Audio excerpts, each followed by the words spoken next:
City was written not as a protest, for what good would protest do, but as a seeking after a fantasy world that would serve as a counterbalance to the brutality through which the world was passing. Perhaps, deep inside myself, I was trying to create a world in which I and other disillusioned people could, for a moment, take refuge from the world in which we lived. It has been said that the tales were an indictment of mankind, and while I may not have thought in such terms at the time, I can see now that they were. And I believe there was then, and still remains, reason for such indictment. The thought occurred to me then, and I said as much to friends, that I peopled the fantasy world with dogs and robots, because I could see little hope of mankind arriving at such a world. This was a harsh judgment, and while today, after years to think it over, I might soften it to some extent, there still remains but little reason to do so. That was Clifford D. Simak talking about his creation of this magnificent book. This is Clifford D. Simak's City, and it is my favorite science fiction book, and it is certainly a bookshelf essential. Hello, my friends, hello, and welcome to stately Von Manor, where Roger and I have returned to talk about a bookshelf essential. This is a series of videos that was originally created by David Wiley over at his magnificent channel. You should all check out David Wiley, he's fantastic. And he came up with an idea to talk about his bookshelf essentials, the books that are essential to his personal library, books he would never get rid of for any reason because they're that important to him. And a few of us other booktubers decided to do that as well, and today I am talking about this book, which is most certainly a bookshelf essential. Like I said, this is my favorite science fiction book of all time. And that's saying something because I really love science fiction and I've read a lot of science fiction. But this book is special. It's special to me, and a lot of people really, really love this book. I read this book very recently because Shawn D Standfast over at his channel is doing a read-along of this book this month, and so I took the opportunity to pick it up and read it once again. I've read this a couple times before, and this is a book that I read. I must have been 18. I think I was around 18 years old when I read this the first time. And this is one of the few books that actually changed my perspective about life. This book changed how I looked at the world and how I looked at life. It seems a funny thing for a book like this to do that, but it did. It really made me think about things, which up to that point, I didn't think about too much. Like humanity as a species, and where we possibly could be heading in the future. Of course, we don't entirely know that because, it's impossible to know the future. But Clifford D. Simak, he was a science fiction writer, so he thought about possible futures. And he had just been through a terrible traumatic experience along with everybody else in the world, which was World War II. And that changed how he looked at the world.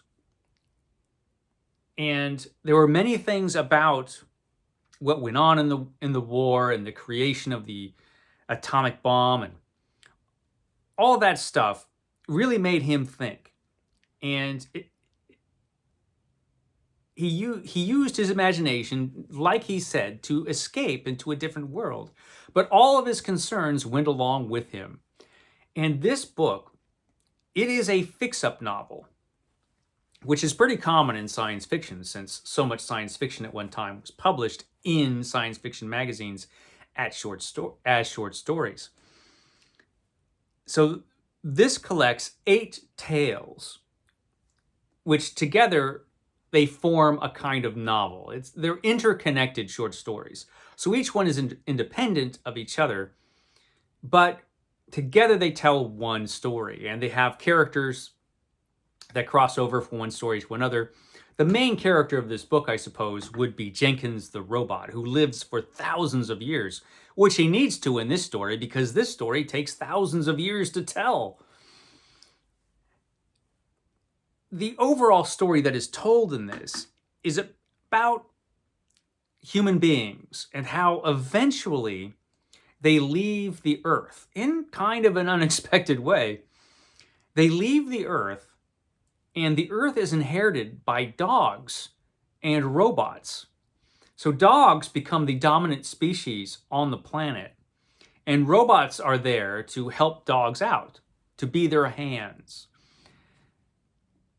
And there are also wild robots that are living and creating their own society. There's a lot going on in this book. I mean, they're not just the robots and the dogs. There are mutants in this book. There are all kinds of science fiction concepts that are scattered throughout the different stories. And we have interplanetary stories. We have a lot of stories that take place on Earth. We have different dimensions, and the different dimensions play a part in this book. There's just so much stuff in here. This book is kind of like life itself.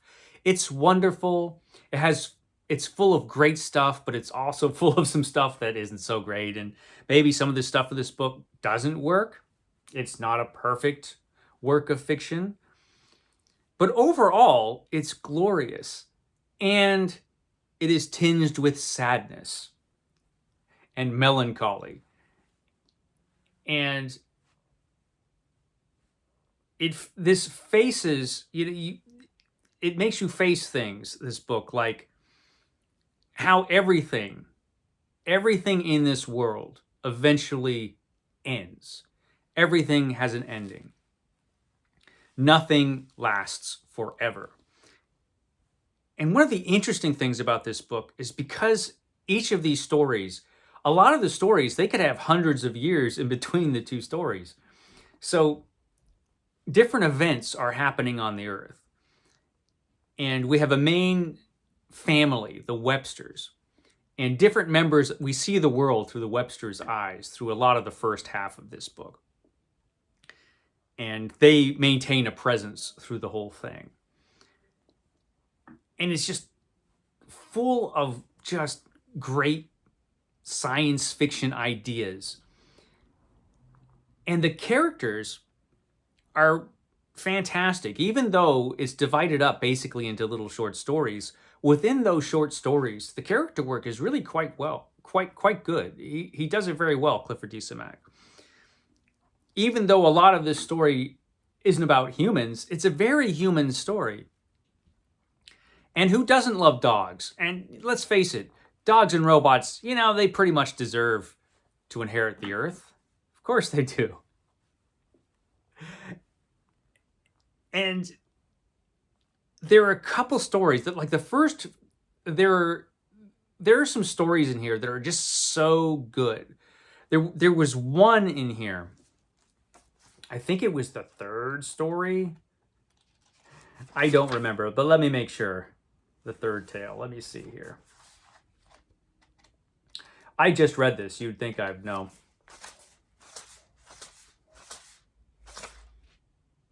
No, it's not the third story. It must be the fourth. But there's a story in here, and it gives you the reason why most humans leave the Earth. And it's just so interesting, and I found it so unexpected. And there's a lot of that in this book, where there are just a lot of unexpected things happening. I love this, how the book is laid out, how the short stories are laid out. And in between all of the short stories, there are notes. And all the notes are from dog scholars in the far future. Because these stories, apparently, were collected and put together from an oral tradition among the dogs. The dogs have told these stories. And we have different dog scholars giving their notes on the stories and their opinions on the stories. And at this point, when the dogs are doing this, putting this book together, they don't believe, or most of them do not believe, that human beings actually existed. They think human beings must have been a myth. You know, they're mythic creatures.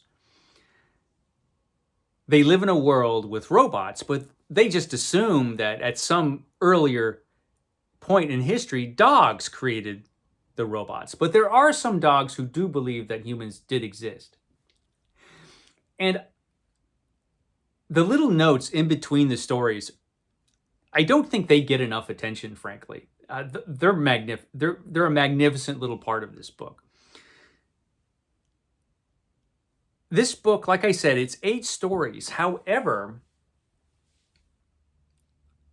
there is a 9th tale, an epilogue, which was written much later. And so in the 80s, a paperback edition of this came out, and this epilogue was put in as basically a 9th story, which closes out the whole thing. And it is a story of Jenkins. Jenkins, the robot, who really is the main character of this story because he is thousands of years old. Jenkins is he's an immortal robot. He had to change bodies at one point to survive all of this time, but he is the closest thing, I think, to a main character in the story. And the closing story, the epilogue, is all about him. And so this is a book that's kind of unique because it's got 2 endings. It has the ending that was in the original edition, which this reprints. This does not have the epilogue in it. My favorite edition is this one. Look at that. Look at that cool robot. It's not really how I pictured Jenkins, but it should have been because this is an awesome looking robot. This is the original edition, and so this ends after the 8th tale. I think every single physical copy I have of City, and I've got like 4 or 5 of them, they all end with the 8th story. But I do have an ebook copy of City, and so I read the 9th tale there. And I really think it's such a great story. Trust me, if you read all 8 of these stories, you're going to want to read the 9th one. It does wrap things up in a very, like I said, kind of melancholy, sad way. There's just a bit of that all throughout this book. Because really, in a way, this is not just a story about the eventual fate of the Earth after human beings left it. It's kind of about humanity's struggle and ultimate failure as a species. Which, considering what Clifford D. Simak had just been through, it's not surprising to me that was how it went. And the 9th story, which, like I said, I only have in an ebook copy, I think is actually the better ending.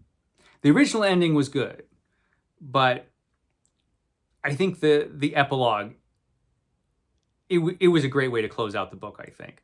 Certainly you're going to want to read it. This is just such a great book. I highly recommend it. This is, in my list of favorite books, this is up there. Wonderful book. Okay, guys, I will shut up now, and I will see you next time.